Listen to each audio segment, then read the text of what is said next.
Ahora vamos a recibir a nuestro invitado del día, Sergio Chousa, él es economista, ya está aquí con nosotros. Sergio, ¿cómo estás? Gracias por venir aquí a IP Noticias. Tenemos una semana pero muy caldeada en términos políticos, económicos.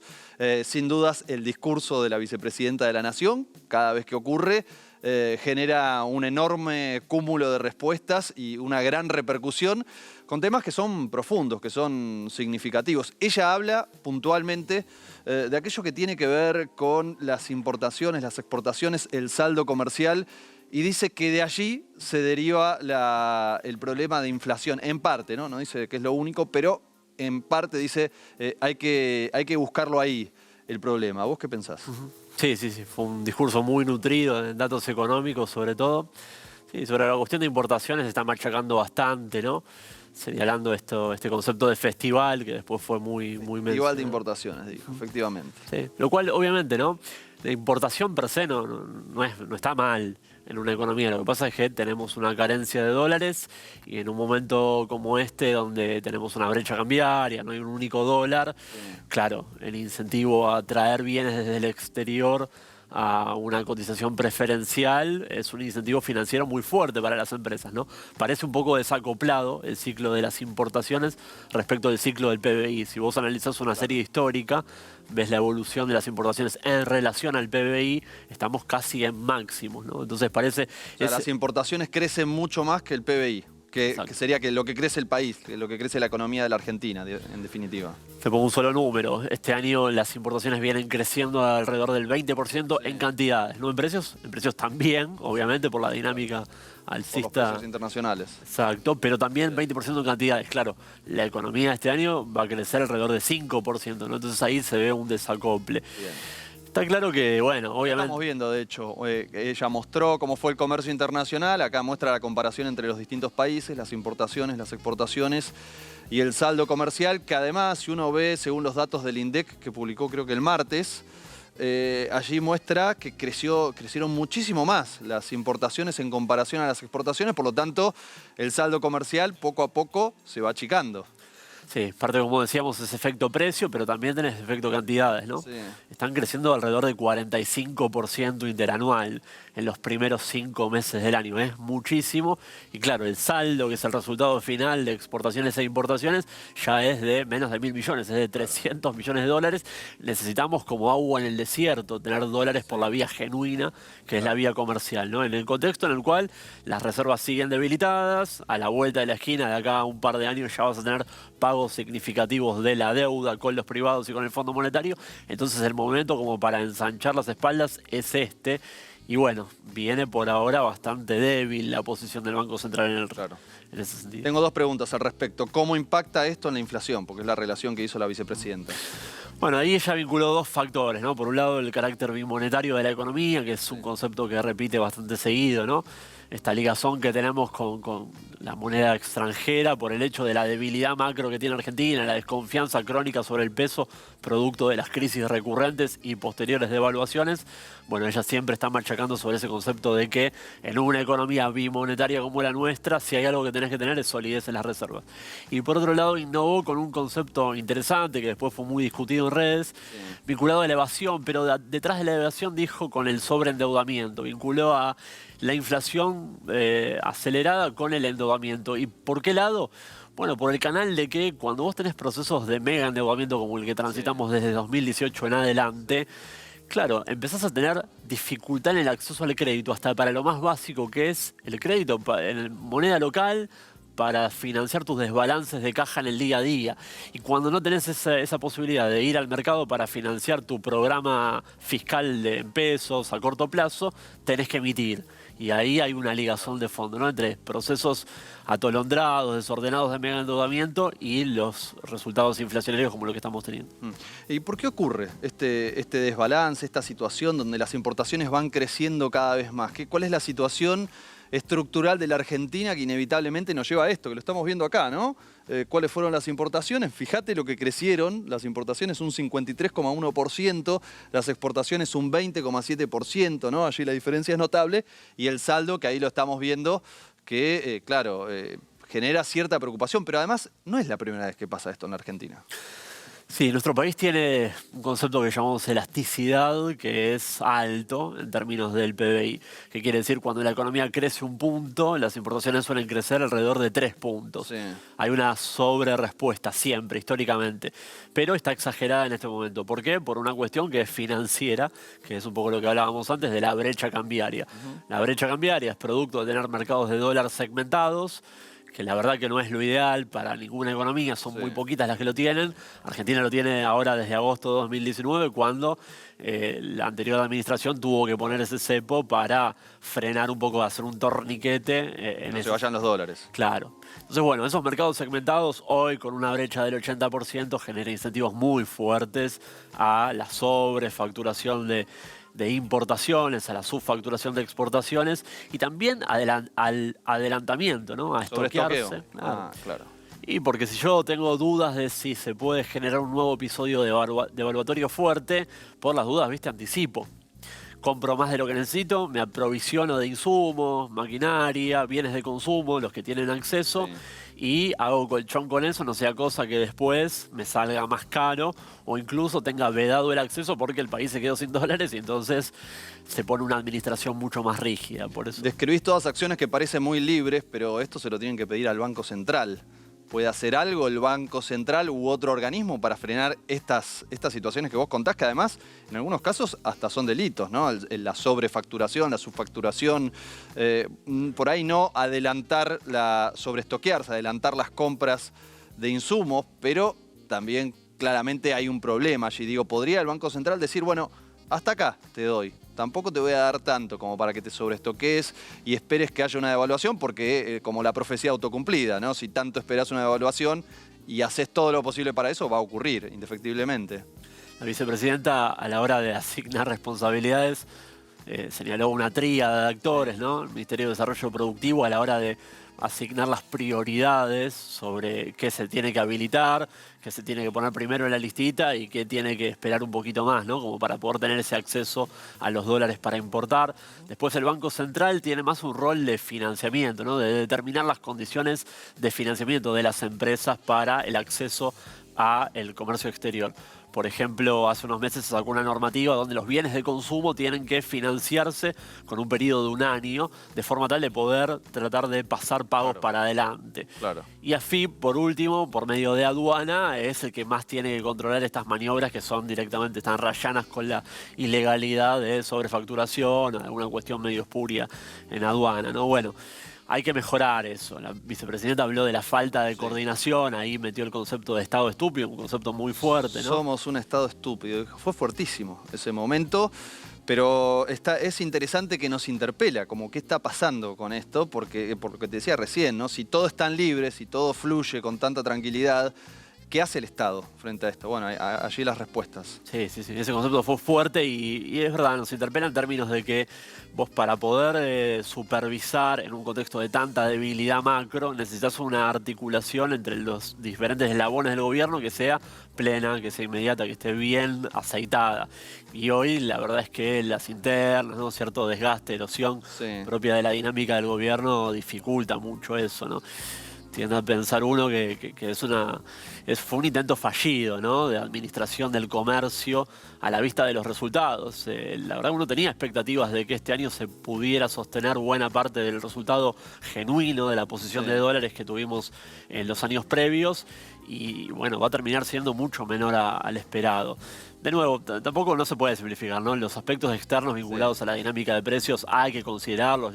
La vicepresidenta misma los mencionó, ¿no? Estamos teniendo un proceso alcista donde los combustibles que importamos se multiplicaron por 5.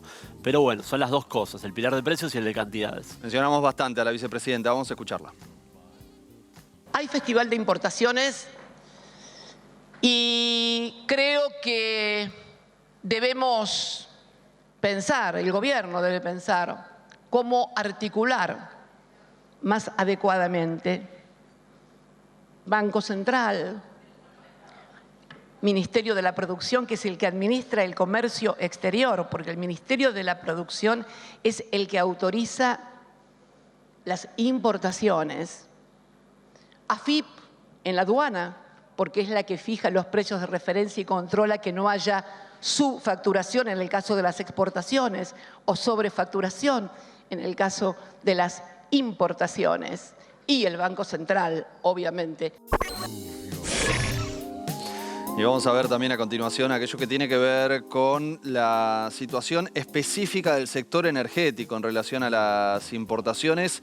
Este trabajo lo hiciste vos, Sergio, específicamente, a partir de una elaboración de tu consultora.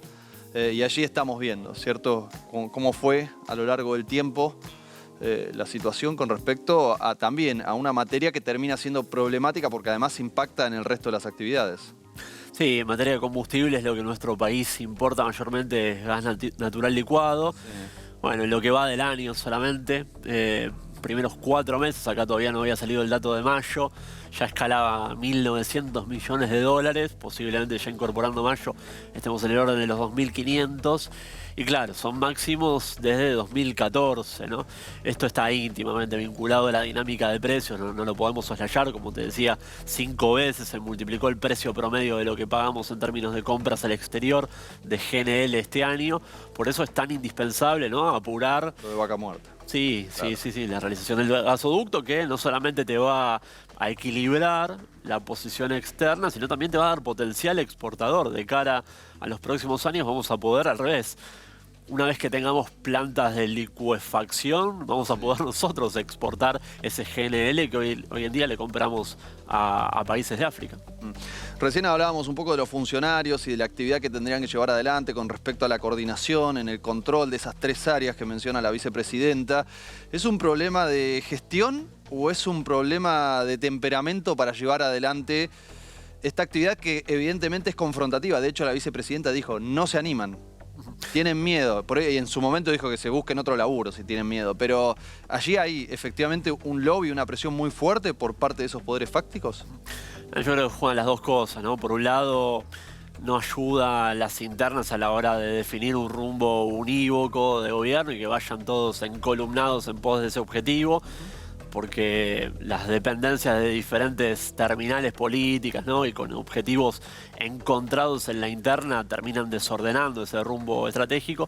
Pero por otro lado hay también aspectos insoslayables desde lo macro, ¿no? Hay limitaciones que aún así tuvieras un gobierno plenamente cohesionado desde lo político, las tendrías igual.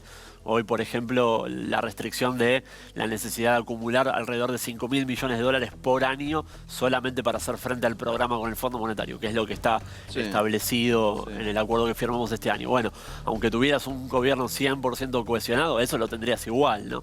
Con lo cual yo creo que son las dos cosas, las restricciones objetivas de una macro debilitada producto de tantos años y agudizado después de la crisis de deuda de 2018-2019, y también un gobierno que llegó con mucho ímpetu, con muchas ganas de transformar, pero un poco después se lo terminó deglutiendo algunas incongruencias internas.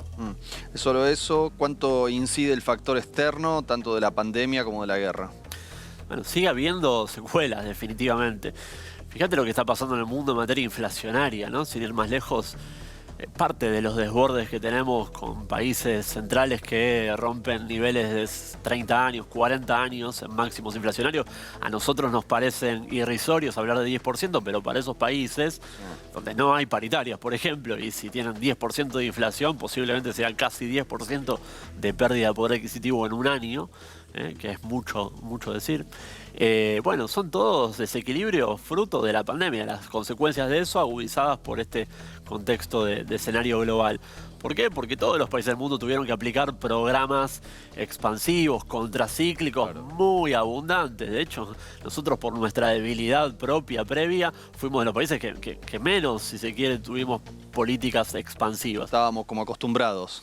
Sí, ya veníamos con una inercia, pero después el diferencial fue menor. Estados Unidos aplicó un programa de 20 puntos del PBI, Japón uno de 25. ¿Y bueno, nosotros? Argentina cerca de 10. Claro. 7 con el IFE y el ATP, y después 3 más con el puchito de inversión en infraestructura, etcétera, etcétera.